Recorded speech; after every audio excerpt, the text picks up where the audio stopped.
Dans cette vidéo, on va voir comment exporter son modèle 3D sur ZBrush. Donc on va voir comment réduire à une taille convenable son objet, comment bien le préparer et comment exporter votre fichier au format STL pour ensuite qu'un slicer prenne le relais. On voit ça après le générique.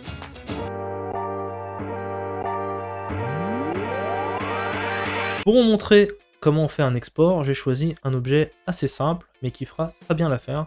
Donc ça s'appelle un Daruma, donc c'est un objet en fait de la mythologie japonaise sur lequel je travaille, qui vous permet en fait, c'est assez poétique, c'est que vous allez l'imprimer et vous allez pouvoir en fait colorer un œil et ça symbolise en fait un rêve que vous avez dans la vie.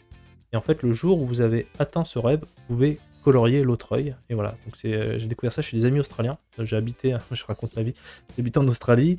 Et on a des amis qui sont voilà, qui passent leur temps souvent au Japon. Il faut savoir que c'est souvent pour les Australiens, le Japon, c'est une terre où ils vont faire du ski. Parce que, du coup, ils n'ont pas forcément de la neige, ils ont quelques montagnes, mais c'est pas ça.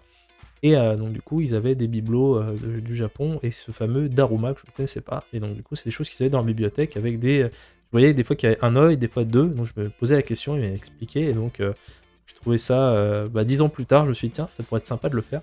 Donc voilà ce petit personnage qui est dans la forme assez simple, qui est plutôt peint ensuite. Je vous montrerai là dans la vidéo une petite image à peu près de ce qu'on peut trouver sur internet. Voilà. Bref, là n'est pas le propos. On va s'intéresser, donc c'est une modélisation assez simple que j'ai réalisée. Et je voulais vous montrer en fait, en repartant sur une version un peu plus simple. Alors j'avais,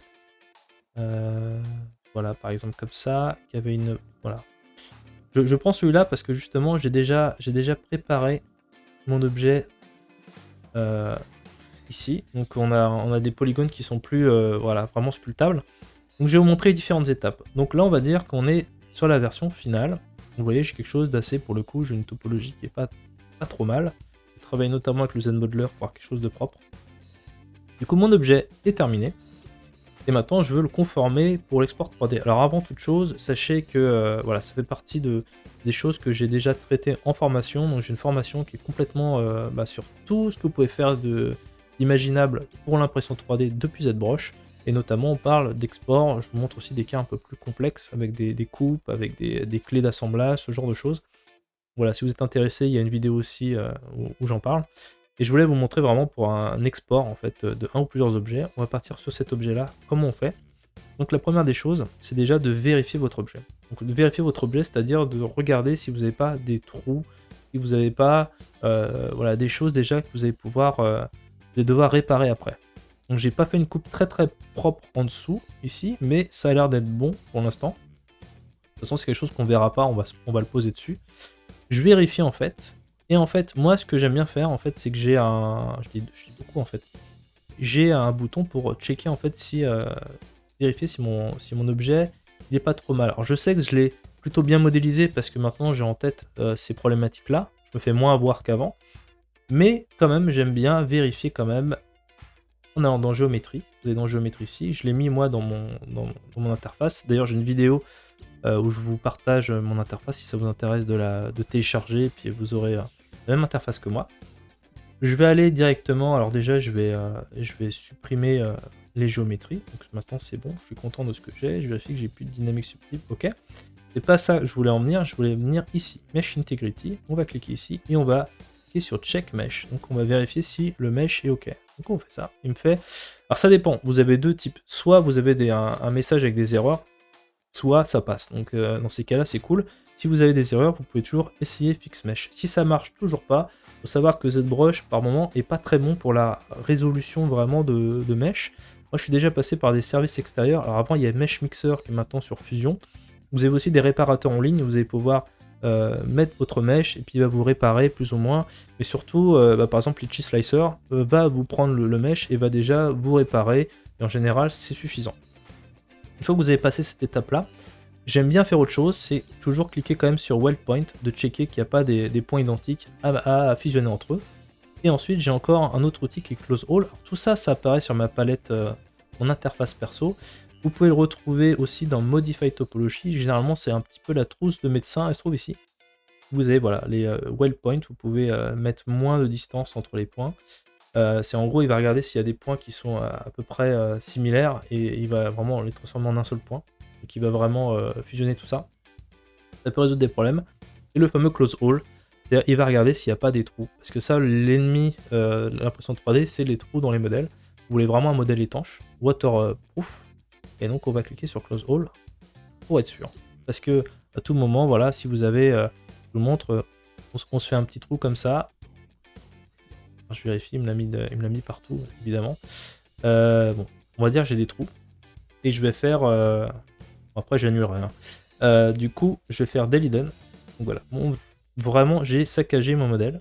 Et j'ai des trous. Si je fais close all, ça va pas forcément bien lisser, ça va me faire un petit patch.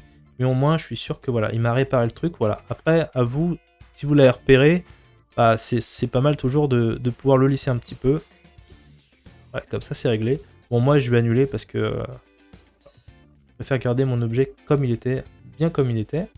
Et voilà, en tout cas, vous avez cette possibilité-là. Donc c'est vraiment voilà, toutes les petites étapes qui peuvent permettre vraiment de sécuriser au maximum votre modèle 3D. Une fois que toutes les vérifications ont été faites, on va passer à l'étape suivante qui est la décimation. Qu'est-ce que c'est la décimation? On va réduire le poids de notre objet au maximum pour que ça rentre. Parce que là, effectivement, j'ai pas un objet qui est gigantesque. On a 662 000 polygones. Mais quand même, on peut réduire largement et avoir la même qualité d'impression. Et surtout, si on est sur des 3, 4, 5 millions de polygones sur un objet, ça peut devenir assez problématique. Donc c'est l'étape suivante, après avoir vérifié notre modèle. Le deuxième, si on va conformer, on va utiliser notre plugin de décimation. On va décimer notre objet, donc on va être dans Z-plugin ici. C'est vrai que c'est un petit bémol que j'ai, c'est que j'aimerais beaucoup l'interface évolue de ZBrush. J'espère que Maxon va faire un petit travail là-dessus. Ce serait de pouvoir détacher les plugins dont on a besoin de ceux dont on utilise rarement. Bien tout plus jeune, j'utilise pas trop. Bevel Pro, pas trop non plus. Maya Blend Shape non plus, je suis pas un utilisateur de Maya. Donc voilà, il y a pas mal de choses pour lesquelles ça pourrait être intéressant de travailler pour regarder vraiment les plugins dont on a besoin. Pour cette vidéo, on va utiliser 3 plugins. Donc c'est quand même assez intéressant d'avoir les plugins sur ZBrush. On voit que l'impression 3D est arrivée petit à petit et du coup, ils ont exporté ça avec, enfin ils ont géré ça avec plutôt des plugins. Les 3 qu'on va utiliser, c'est le 3D Print Hub à la fin, ça va être pour toute la partie export. Là tout de suite, on va se concentrer sur le Decimation Master. D'ailleurs, j'ai une vidéo aussi sur la décimation, si vous voulez en savoir plus. Là, je vais aller assez rapidement, mais voilà, j'en parle davantage dans cette vidéo qui est dédiée. Et on va utiliser aussi également le Scale Master. Donc on va voir tout ça. Première des choses, donc du coup, ça va être de conformer notre objet. Donc on va aller dans Decimation Master. Et ici, je vais faire un pré-process, donc current. Donc c'est pas sûr. Je vais pas utiliser le all, je vais utiliser le current. Donc c'est-à-dire je veux juste sur ce subtool là, regarder à peu près. Donc il a mis 6 secondes 40 pour à peu près voilà, faire le tour de mon objet et comprendre comment le gérer. Et je vais prendre un preset, par exemple, je vais rester sur quelque chose d'assez qualitatif, je vais prendre 150 000. Donc c'est quand même divisé par 4, donc c'est comme si je revenais d'une subdivision.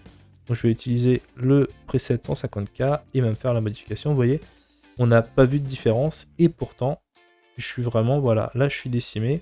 On voit que tout à l'heure j'avais quand même quelque chose d'assez propre en termes de modélisation. Là, voilà, c'est quand même un peu plus sauvage, quoi. Là, en bas, c'est carrément bizarre. On va utiliser 2 plugins. Le premier, c'est le Scale Master. Et le deuxième, ça sera 3D Print Hub. La différence, c'est que le Scale Master va vraiment nous aider à créer vraiment une taille simple. On va pouvoir paramétrer. Je veux 40 mm de haut. Point barre.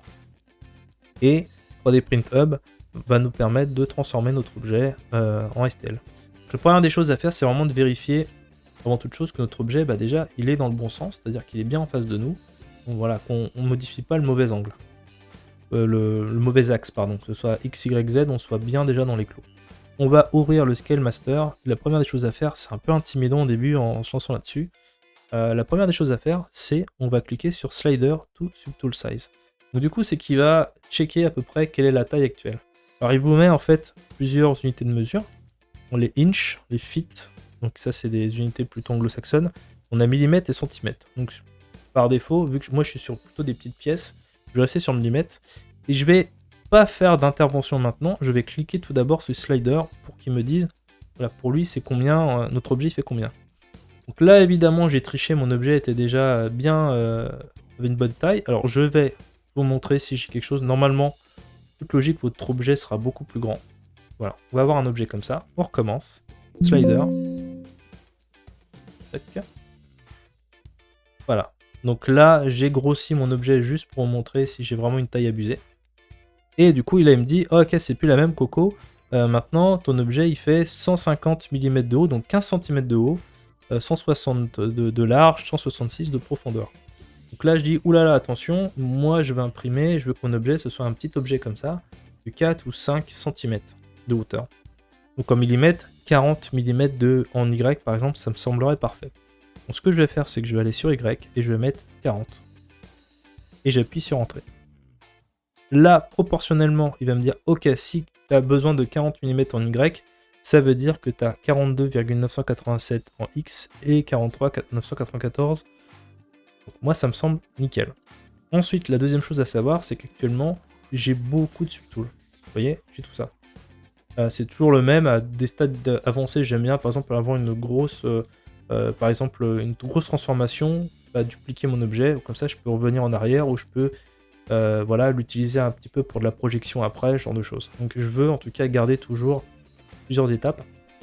Et là, ce qu'il me propose, c'est que si je fais resize, c'est-à-dire que là, c'est l'action suivante, c'est-à-dire que je veux dire maintenant, tu mets l'objet au code que qu'on a rentré ensemble. Il va me transformer tous mes subtools à cette hauteur-là. Moi, je veux pas, je veux juste ce Daruma-là, que je vais dire Daruma pour export. Voilà. Je veux juste pour ce subtool-là. Donc ce que je vais faire, c'est que je vais décliquer le All et je vais faire Resize Subtool. Vous avez d'autres options, en fait, vous allez pouvoir faire une bounding box aussi. Voilà, il va vous mettre l'objet dans une boîte. Là, je vais, voilà, c'est qui ça peut être intéressant. Moi, je vais rester là-dessus. Ça me suffit. Je vais faire Resize Subtool. Donc, juste mon Subtool. Voilà. Donc là, maintenant, j'ai une bonne taille. Mais parce que je ne lui fais pas forcément confiance, je vais maintenant faire la dernière étape, qui est comment je vais exporter en STL. Je vais aller sur mon autre plugin qui s'appelle le 3D Print Hub. Et là, j'aime bien quand même cliquer Update Size Ratio. Je vais pouvoir revérifier le format qu'il me propose. Donc je clique ici. Vous voyez, il me met des trucs un peu funky. Là, pour l'instant, en fait, ça n'a rien à voir avec l'objet. Donc je vais faire Update Size Ratio. Et voilà, il me propose des en inch, en millimètres, un peu n'importe quoi. Mais par défaut, il vous met celui que vous avez rentré. C'est exactement celui-là. Vous voyez, j'ai bien mes 40 mm en Y. Donc je clique dessus. Ouf, il me fait OK, c'est bien, j'ai bien compris. Donc il met un truc 39, d'accord. Ah, logiquement, j'y touche pas. Et je vais faire Export STL. J'ai juste ça à faire et je vais pouvoir comme ça exporter mon fichier. On a un petit souci, généralement, c'est que si on fait Export ou STL, donc j'ai déjà un fichier là-dessus, si je fais Enregistrer, donc je vais faire oui pour le remplacer, voilà, il va me proposer en fait directement tous mes subtools à enregistrer en même temps. Donc ça fait un bazar monstre. En fait, ce qu'il faut faire, c'est qu'on va faire échappe, on va dans Export Options, et on va sélectionner, moi je prends Selected. Donc je lui dis, je veux que tu m'exportes en STL que le fichier sélectionné, qui est celui-là, donc Daruma. Et je fais à nouveau Export ou STL, et donc il va m'enregistrer que mon fichier.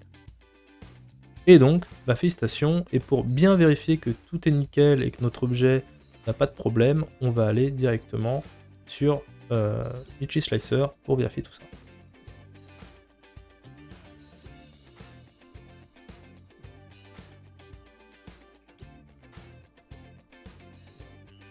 On se retrouve sur le Itchy Slicer, on vient d'importer notre objet, donc je vais le remettre dans le bon sens, donc faire une rotation gentille, voilà, à 90 degrés. Donc on retrouve notre objet, et déjà c'est super, vous voyez, les étapes ont été bien gérées, c'est-à-dire qu'il n'y a pas eu de soucis. Je vous invite quand même dans tous les cas, si vous faites une décimation, ça mange pas de pain de refaire un check-up de la première étape à la toute fin pour vérifier éventuellement qu'il n'y a pas eu un souci de polygone ou quoi que ce soit, ça peut aussi des fois se réparer à ce moment-là. Et une fois qu'on a fait ça, et ben voilà, vous vous retrouvez, votre objet est terminé et vous allez pouvoir lancer l'impression sur le Itchy Slicer. On n'a pas eu d'erreur, donc c'est vraiment cool.